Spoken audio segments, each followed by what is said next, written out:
જૂનાગઢ ભવનાથ ક્ષેત્રમાં આવેલા ભારતી આશ્રમના મહામંડલેશ્વર મહાદેવ ભારતી બાપુ 80 કલાક બાદ ઈટવાગુડી જંગલ વિસ્તારમાંથી સુરક્ષિત મળી આવ્યા।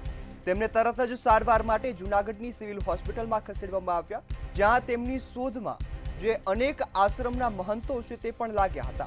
ત્યારે શોધના સમાચાર મળતા જ મહંત હરિહરાનંદ અને ઇન્દ્ર ભારતી બાપુ સહિતના સાધુ સંતો હોસ્પિટલે દોડી ગયા।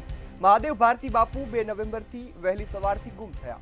તેમણે આશ્રમમાં 5 પાનાની સુસાઇડ નોટ પણ લખી હતી, જેમાં પોતાના પર ચાલી રહેલા માનસિક ત્રાસનો ઉલ્લેખ કર્યો। આ ઘટનાએ સમગ્ર ભવનાથ વિસ્તારને હચમચાવી દીધું હતું। આ અભિયાનમાં કુલ 300 થી વધુ લોકો જોડાયા, જેમાં 8 પોલીસની ટીમો, 240 થી વધારે પોલીસ કર્મચારીઓ, 40 એનડીઆરએફના જવાનો અને 30 વન કર્મચારીઓનો સમાવેશ થાય છે। જટાશંકર મંદિર વિસ્તારથી શરૂ થયેલી આ ઓપરેશન સતત 3 દિવસથી ચાલતું હતું। બાપુની સુસાઇડ નોટમાં તેમણે 3 શિષ્યો હિતેશ ઝડફિયા, કૃણાલ હરિયાણા અને પરમેશ્વર ભારતી પર છેલ્લા 3 વર્ષથી માનસિક ટોર્ચરના આરોપ લગાવ્યા હતા। નોટમાં તેમણે જણાવ્યું હતું કે આ ત્રણેય વ્યક્તિઓએ તેમની વિરુદ્ધ દુશ્મની શરૂ કરી અને આશ્રમમાં તણાવનું વાતાવરણ ઊભું કર્યું હતું। ત્યારે હાલ બાપુની તબિયત સ્થિર હોવાનું સામે આવ્યું છે, તો પોલીસે આ મામલે વધુ તપાસ હાથ ધરી છે। ત્યારે બાપુ મળતા જ સમગ્ર જે ભવનાથ આશ્રમમાં છે તે શાંતિનો માહોલ જોવા મળ્યો। આ સાથે જ તમામ ભક્તોમાં અને સાધુ સંતોમાં જે ખુશીનો માહોલ છે તે જોવા મળ્યો છે। આ સાથે જ મહાદેવ ભારતી ગુમ થતા જ અનેક જે તર્ક વિતર્ક થતા હતા, પરંતુ સમગ્ર મામલો શાંત પડ્યો છે।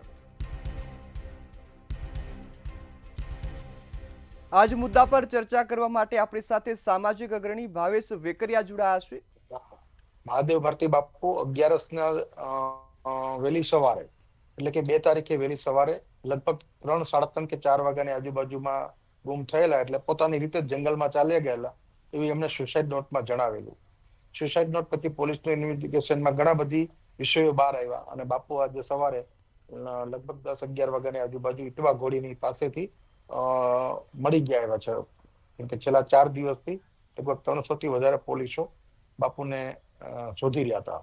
વચ્ચે વચ્ચે અફવાઓનું બજાર હતું કે ટ્રસ્ટી બોલાવ્યા, લઈ ગયા, પણ હકીકત બાપુ જંગલમાં જ હતા। ત્યારે અમારે કેવું પડશે, કારણ કે જયારે અમે સનાતનનો વિષય હોય, સાધુ સંતોનો વિષય હોય, ત્યારે અમે હંમેશા સનાતનની રક્ષા માટે, સાધુ સંતોની, ધાર્મિક સ્થાનોની રક્ષા માટે અમે ક્યાંક ને ક્યાંક મદદ કરતા હોઈએ। ત્યારે દરેક આશ્રમો ક્યાંક ને ક્યાંક નાની મોટી તકલીફોથી ઘેરાયેલા હોય છે।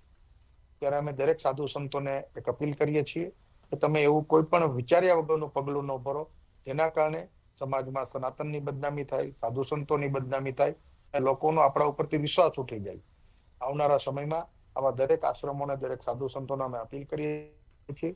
અમે ગિરનાર છાયા મંડળની સ્થાપના પણ આવા એક નિજા નીચે જ કરી છે કે કોઈ પણ સાધુ સંત હાજી મહાદેવ ભારતી બાપુએ જે પણ સુસાઇડ નોટ લખી તેમાં 3 શિષ્યો પર આક્ષેપ પણ કરવામાં આવ્યા, એ મુદ્દાને કઈ રીતે જોઈ રહ્યા છો?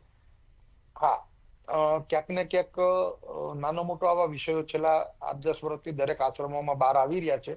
એટલે જ અમે કહીએ છીએ કે કોઈ પણ વિષય છે તો તમે મદદ લ્યો, તમે વાત કરો, જેથી કરી આ વિષય ડાયવર્ટ ન થાય, તકલીફ હોય તો એને દૂર કરી શકાય છે। કારણ કે ગમે એવી તકલીફોને તમે શાંતિથી ચર્ચાથી વિષય પૂરો કરી શકાય છે, એની બદલે તમે વિયા જાઓ, સુસાઇડ કરો કે કેવી એવા કોઈ પગલું ભરો જેના કારણે સમાજ ગુમરાહ થાય અથવા સમાજને ખોટી દિશા મળે, એવું ન કરવું જોઈએ।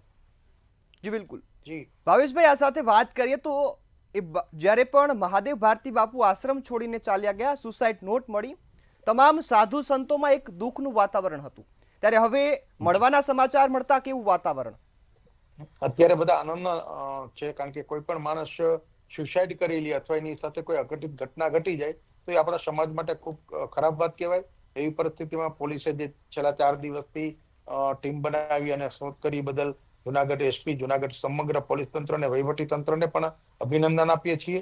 કારણ કે કોઈ ઘટના ઘટત તો એ કાયમ માટે કાળી ટીલી સમાન હોત, કલંકિત સમાન હોત, પણ એની બદલે હેમખેમ મળી આવ્યા છે તો સાધુ સમગ્ર જુનાગઢ અને પોલીસ વિભાગમાં એક આનંદની લાગણી છે। જી જી બિલકુલ ભાવેશભાઈ, આપ અમારી સાથે જોડાયા બદલ આપનો ખૂબ ખૂબ આભાર। ત્યારે હાલ તો મહાદેવ ભારતી બાપુ મળતા સમગ્ર સાધુ સંતોમાં ખુશીનો માહોલ છે। આ સાથે જ પોલીસે આ મામલે વધુ તપાસ પણ હાથ ધરી છે। ત્યારે મહાદેવ ભારતીને જૂનાગઢ સિવિલ હોસ્પિટલ ખાતે ખસેડવામાં આવ્યા છે, જ્યાં તેમની તબિયત સ્થિર હોવાનું હોસ્પિટલ સૂત્રો દ્વારા જાણવા મળ્યું છે।